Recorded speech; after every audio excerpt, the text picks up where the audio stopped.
And in this lecture we will discuss about system buses. ठीक है, system buses basically हैं क्या? Buses basically are the group of wires. ठीक है, जिसके आप ग्रुप ऑफ वायर्स कह सकते हो, आप एक मीडियम कह सकते हो। मीडियम इसलिए कि भाई जो भी इंफॉर्मेशन है, जो भी आपका ट्रैवल डेटा है, या जो भी आपके एड्रेस हैं, जो भी आपके इंस्ट्रक्शंस हैं, वो one component to other component जो मूव करते हैं, जो ट्रैवल करते हैं between one component to other components, वो आपके उन वायर्स के थ्रू ही करते हैं।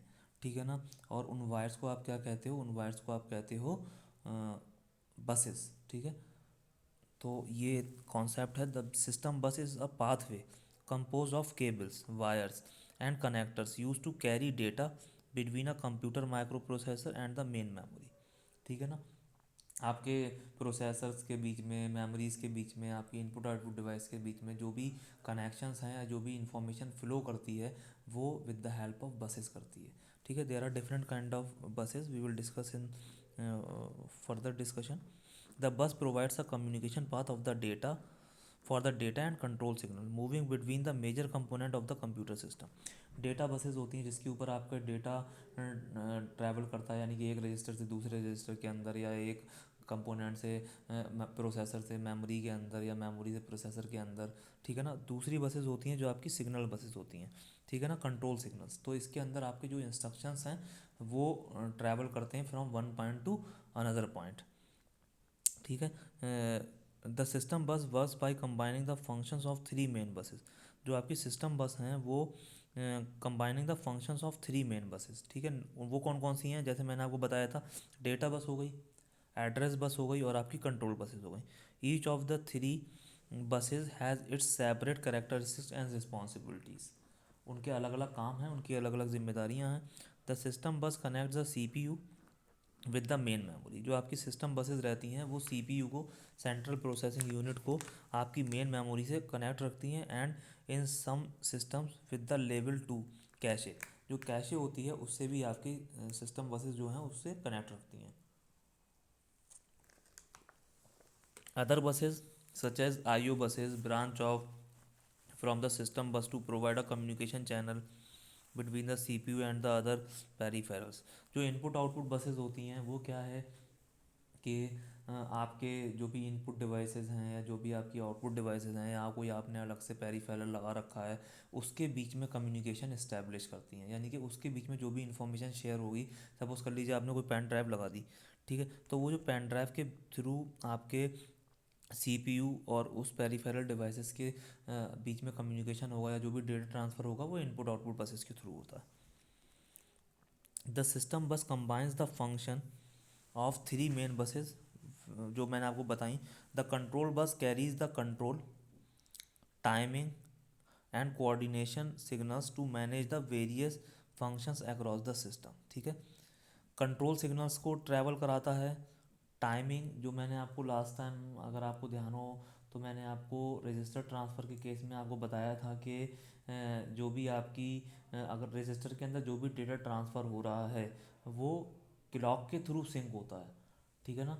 क्लॉक्स होती हैं, वो क्लॉक्स की जो सिंक्रोनाइजेशन है, जो सिग्नल्स हैं, जो क्लॉक की पल्सेस आती हैं, वो कौन किसके थ्रू आती हैं? वो आती हैं आपके कंट्रोल बस के through. The address bus is use to specify memory location for the data being transfer. ठीक है, अब जो भी आपका डेटा ट्रांसफ़र हो रहा है वो मेमोरी के किसी लोकेशन पे स्टोर होगा, उसका एड्रेस, या अगर कोई डेटा कंट्रोल सिग्नल आया कि भाई मुझे इस मेमोरी की लोकेशन से डेटा को फैच करना है, तो एड्रेस बस के ऊपर उस मेमोरी लोकेशन का एड्रेस आता है इंस्ट्रक्शन के अंदर, तो वहाँ से डेटा फैच होता है।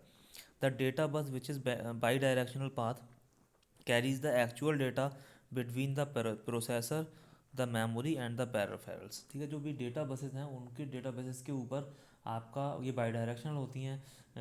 डेटा एक एक मतलब बाई डायरेक्शनल का मतलब है कि दोनों तरफ को डेटा को ले जा और ला सकती हैं। एक ही बस के ऊपर आपके दोनों साइड का कम्युनिकेशन होता है। ठीक है, तो ये सीपीयू से मेमोरी में, सीपीयू से पेरिफेरल्स में, पेरिफेरल्स से मेमोरी के अंदर डेटा को लाती ले जाती हैं।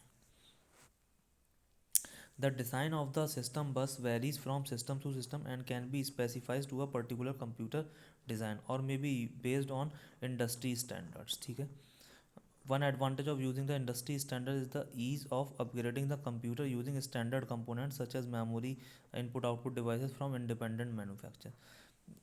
ठीक है, जो भी आपकी इंडस्ट्री लेवल का इंडस्ट्री स्टैंडर्ड जो फॉलो करते हैं उसके अंदर यही इजी रहता है कि भाई आप अपनी मेमोरी को अकॉर्डिंगली अपडेट कर सको, अपनी इनपुट आउटपुट जो डिवाइसेस हैं उनको अपडेट कर सको। ठीक है, system bus characteristics are dependent on the needs of the projects. हाँ, सिस्टम बस की जो करेक्टरिस्टिक्स हैं वो मेनली प्रोसेसर की नीड्स के अकॉर्डिंग चेंज होती हैं या होती हैं। The speed and the word length of the data and instruction. The size of a bus is also known as its width। ठीक है ना, जो जो आपकी डेटा बस का या किसी भी बस का साइज होता है उसको आप एज अ विड्थ कहते हो। Determine how much data can be transfer at a time and indicates the number of available wires. 32-bit bus, for example, refers to 32 parallel wires.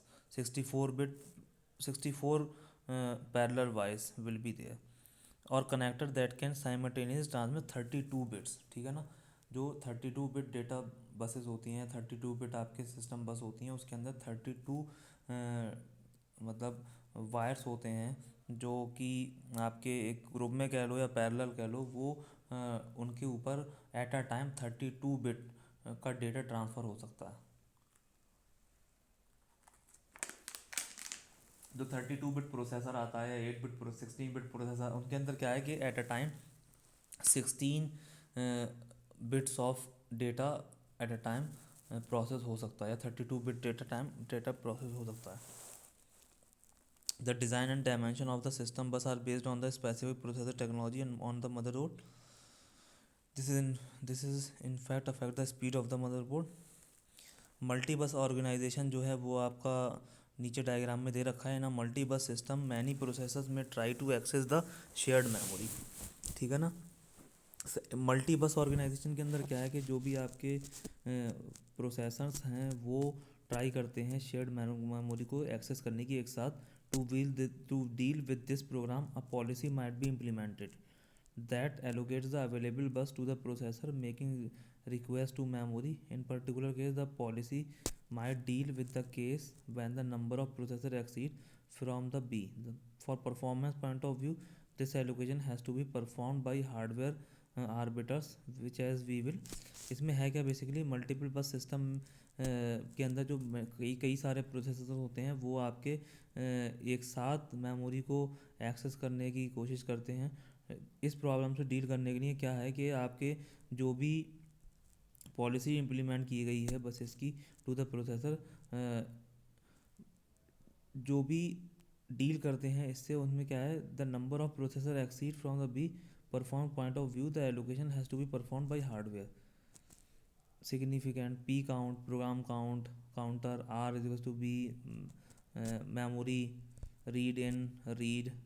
ठीक है ना, one solution is to the bandwidth restriction of a single bus is to simplify and extra buses। जैसे ये आपका दे रखा है, ये मेरे पास एक अर्थमेटिक लॉजिक यूनिट दे रखी है, एक मेरे पास इंक्रीमेंटर दे रखा है, प्रोग्राम काउंटर है, बस ए, बस बी, बस सी, और आपके पास M D R, M A R memory address register, memory bus data lines. ठीक है, ये आपका इंस्ट्रक्शन रजिस्टर हो गया, इंस्ट्रक्शन डिकोडर हो गया।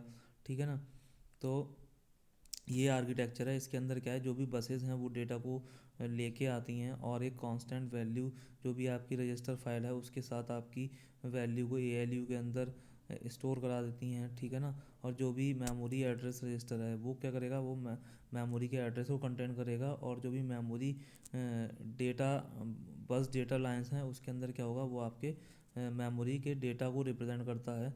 और इंस्ट्रक्शन रजिस्टर क्या है, वो इंस्ट्रक्शंस को इंस्ट्रक्शन जो जिस बस से भी वो इंस्ट्रक्शन लेकर आ रहा है वो उस इंस्ट्रक्शन डिकोडर के अंदर देगा। और इंस्ट्रक्शन डिकोडर क्या करेगा, ये basically instruction decoder is a part of control unit, तो ये उसको डिकोड करके आपके दूसरी बस के ऊपर ट्रांसफ़र कर देगा।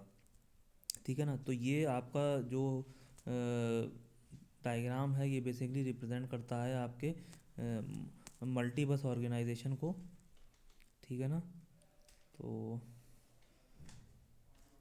इसको आप अच्छे से देख लीजिएगा. दिस इज़ योर सिस्टम बस. Thank you.